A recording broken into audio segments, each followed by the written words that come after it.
South Africans stood aghast today as Parliament was abruptly and unprecedentedly shut down by a raging verbal battle between Patriotic Alliance PA party leader Gayton McKenzie and President Cyril Ramaphosa. The hope for normal post-budget policy debate turned into a combustible clash that exposed the raw political undercurrents fermenting beneath South Africa's increasingly tenuous coalition government.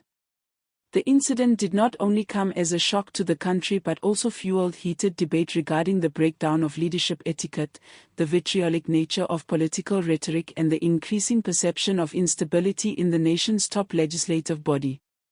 The theatrics started when Gayton McKenzie stood up to say something during the second round of the budget policy debate. A blunt political leader and master of controversy, McKenzie lost no time in leveling a scathing attack on President Ramaphosa's government. In a condemnatory speech, McKenzie branded the president a coward, an enabler of corruption, and a leader who had shown himself to be incompetent in acting in the interests of citizens in South Africa. "You are a weak leader, Mr. President," McKenzie bellowed from the floor of the chamber. "You greet the wicked and turn your backs on the starving. This nation is not broke. It's broken by your silence." His incendiary comments immediately provoked reaction from the African National Congress benches. MPs started shouting across McKenzie's speech, loudly heckling him and trying to drown him out with his accusations. The mayhem only got worse despite repeated warnings from the Speaker of Parliament. The tension boiled when President Ramaphosa, visibly upset and unusually emotive, rose to directly address the PA leader. In a rare flash of frank confrontation, Ramaphosa vented. "And you, Mr. McKenzie, are not more than a political opportunist masquerading as a revolutionary," he snapped. "You talk of the poor while having dinner with billionaires. Your rhetoric is empty. Your fury is for the show." Gas spread throughout the House of Parliament. For what followed was no debate, but a breakdown into chaos. Members of Parliament rose to their feet, calling out, jeering, and insulting one another across the benches. The Speaker fought to regain order as disorder took hold utterly. Security staff were put on high alert, standing ready as the yelling became finger-pointing and accusations of treason and hypocrisy went back and forth between opposing benches. The House was overtaken by den and rage, with them calling each other enemies of the people and ignoring the conventions of parliamentary behavior. The Speaker, who could not restore any sort of decency, took the unprecedented step of ending the session prematurely, an action that highlighted just how serious and unprecedented the crisis had escalated. This is a once-in-a-blue-moon event in South African parliamentary history, especially in the case of important national policy debates. While members left the chamber, tensions did not abate. There were also reported shouting matches that lingered in the corridors, and MPs needed to be manually separated to avoid fights becoming out of control. The pandemonium was televised live on national television and quickly spread on social media. Video footage of the shouting debate and incendiary exchange between McKenzie and Ramaphosa was viral within minutes. Social media sites such as Twitter, TikTok, and Facebook were awash with comment, memes, and emotive opinion from citizens on all sides of the political divide.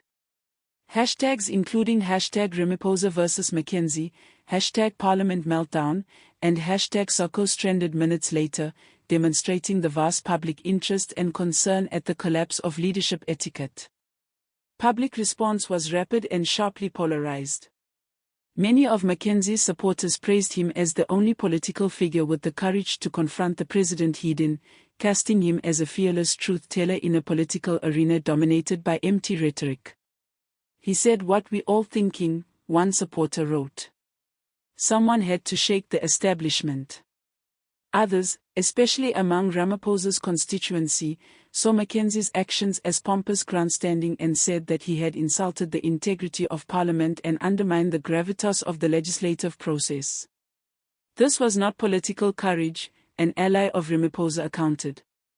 It was irresponsible seeking of attention. Political commentators and analysts joined in throughout the day. What we witnessed today was not only a collapse in parliamentary etiquette but a glimpse into the profound dysfunction of our political leadership, declared Zinel Latuli, a well-known political analyst. It was a raw moment of reality. The coalition system is on edge. The economy is bleeding. Citizens are frustrated, and that explosion in parliament is a reflection of pressure building in the wings. Latuli cautioned that if tensions such as these remain unresolved, they can become the new normal, further weakening South Africa's democratic institutions. The opposition parties in the country reacted in a mixture of concern and condemnation. The Democratic Alliance DA and the Economic Freedom Fighters EFF also released statements asking for a formal investigation into the behavior of both McKenzie and Ramaphosa.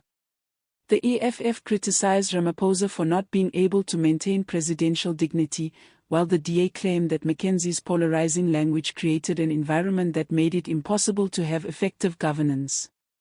Both sides asked the Speaker to invoke disciplinary action to re-establish a sense of order and accountability.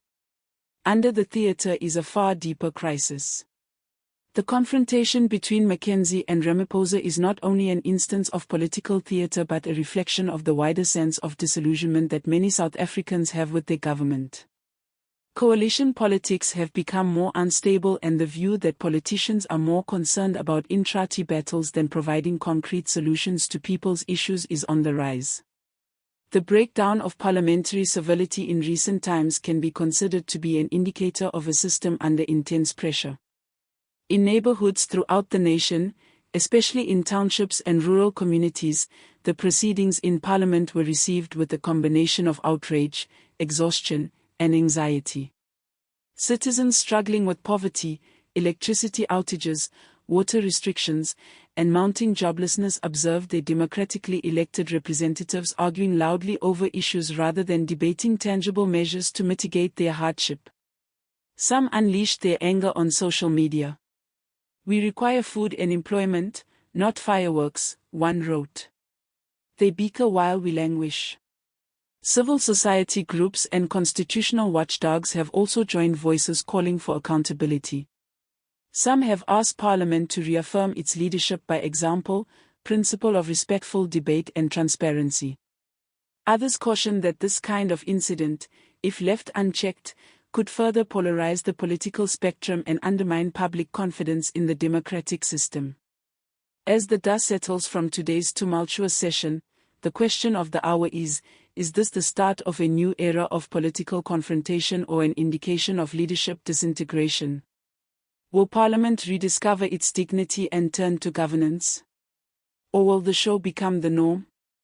With elections looming and faith in leadership at all-time lows, South Africa could be embarking on a stormy new era.